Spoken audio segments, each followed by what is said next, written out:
So, in our previous videos, we thoroughly examined the role center, which is essentially our dashboard upon logging in into the Business Central. Now it's time to delve into some data. And in this case, we will use contacts as our example. Now, to navigate to contacts, you can click on this quick link over here, which is labeled as contacts. If you do not see it as a quick link on your role center, you can use the global search function. So basically, you can click on this icon over here or press Alt Q on your keyboard and then type contacts and then click on the contacts list. And this will open up the contacts list page. Now, there is a fundamental aspect of Business Central.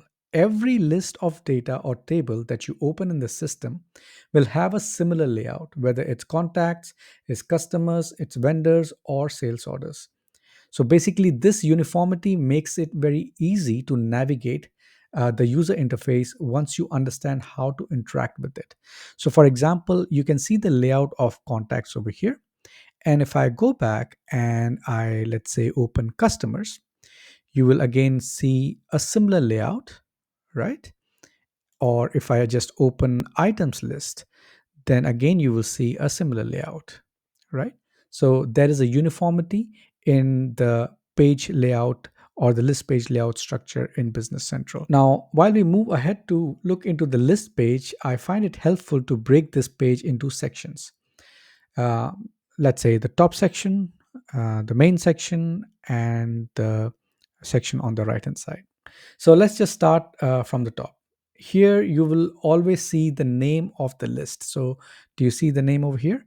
So this is the name of the list. So right now you are in contacts list. So it's showing the table name, which is the contacts. Now in some parts of the system, it might not be immediately clear what you are viewing. So if you check at the top left for the list name, you will find the exact table name that you're looking at. And if you click on the arrow over here, it will take you back to the role center, right?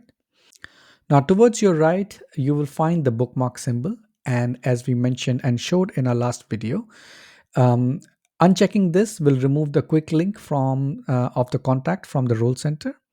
And if you click it again, it will add the quick link back. So this feature actually works for all parts of the system and not just contacts. Now, if you want to open this page in a new browser, so for example, right now this is embedded within this particular browser, and if you want to open this contacts list page in a new browser or a tab, then you can click on this particular symbol which says open this page in a new window. So now you will have the contacts list in a new window tab, and closing this, it will return you back to the role center. Now, the two arrows here will adjust the page size, allowing for a wide or a narrow layout view. So if you click on this over here, it will show a narrow layout view. If you click back again, it will show a wider layout view. Now, I would recommend the wide layout for more information and a better overview. Now, next, let's have a look at the navigation menu. So this is the navigation menu, and below that is the action menu. So this is where you find and perform actions, and it's organized in sections like manage, home, contact, so on and so forth, right? And if you click on manage, you can see that you can edit, view, or delete records. Now, the first few sections usually contain the most frequently used actions, but there is also more options area. So if you click on that, you can find additional tasks. So you can minimize this or you can expand this accordingly.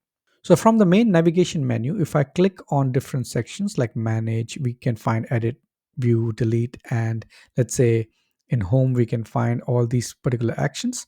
So you'll find different actions under different navigation menu, right? And if you go all the way towards your right, you will find a pin symbol. Now, if you unpin this, it collapses the action bar, requiring an extra click every time you go over here. So it requires an extra click for you to view the actions, edit, view, and delete, and so on and so forth. And if you pin this section, it will always be there, right? So you do not have to click all the time. So that was about the menus and the actions that are available at the top section. Now let's examine the right part of your screen that you see over here. Okay. Now this is called as FactBox. Now, the fact box provides more information about the current selected data. So, for example, if I go to and debris, you will see that there are different details available over here, like cost, duration, number of opportunities, so on and so forth. And if I go to some other contact, let's say Crystal, then you will see the information that is relevant to this particular contact. Okay. And you can choose to see the fact box or not to see the fact box. So at the top, if you see this, like the information symbol, if you click on that, it will collapse the fact box, giving you much more visibility of the data. And and if you click that again, it will pin the fact box section over here. And basically, selecting different data over here will update the fact box, providing a quick view of the key information, such as number of opportunities for a contacts.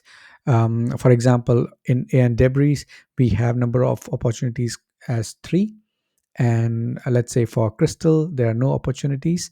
And basically, these links are also hyperlinks. So for example, I see number of opportunities are 3. If I click on that number, you will see that it will give me a filtered list of all the opportunities that are available for this particular contact, that is Ayan Debris. And then you can click on the back button to return back to the contacts list. Now the facts box pane offers detailed information. You see over here, there is a detail tab and there's an attachment tab. So it offers a detailed section which provides a detailed information about the selected data. And under the details, you can see more information, while under attachments, that allows you to add links or notes.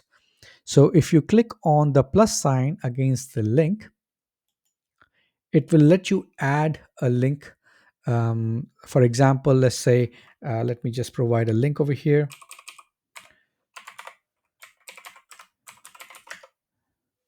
All right.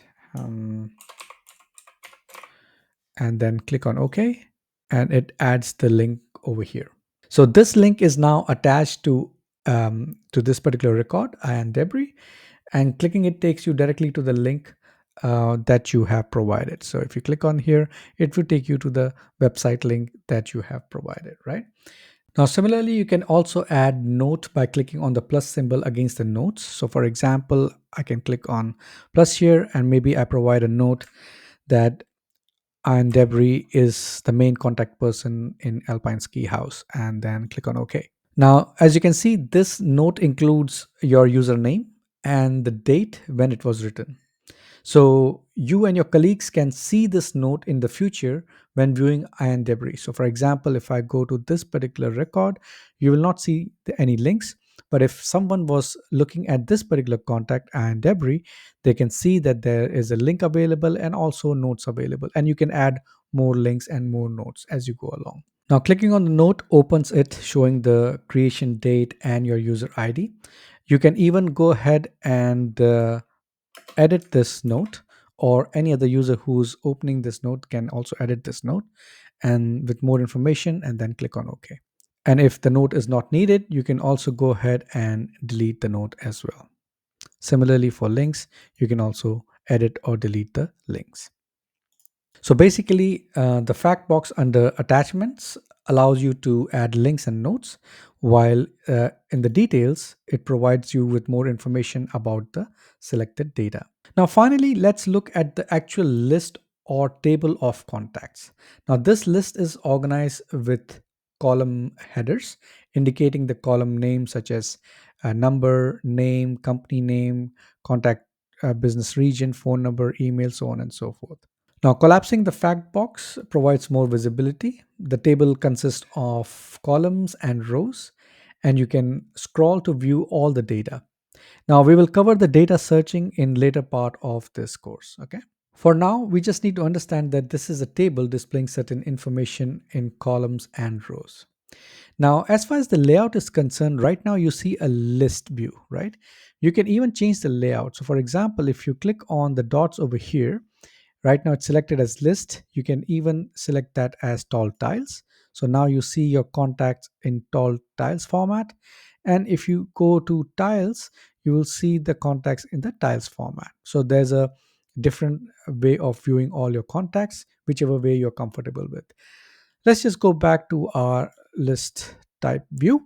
Right now, this just gives an overview of this particular record with certain columns. If you want to see much more information, you can select a record, click on the three dots over here, and then click on edit. Now, this opens a contact card and it has much more information. However, we will explore this card form in the next lecture. So, to summarize, in the list view, the list name is at the top left. You can always open the page in a new window. You can adjust the layout and you can use the menu ribbon for actions like editing, viewing, and deleting. The information symbol toggles the fact box, which provides detailed information and allows for attachments. And the list displays the data, and you can switch to a card view for more details by clicking the three dots and selecting Edit or View. Now, we will dive into the context card in the next part of the course, so see you there.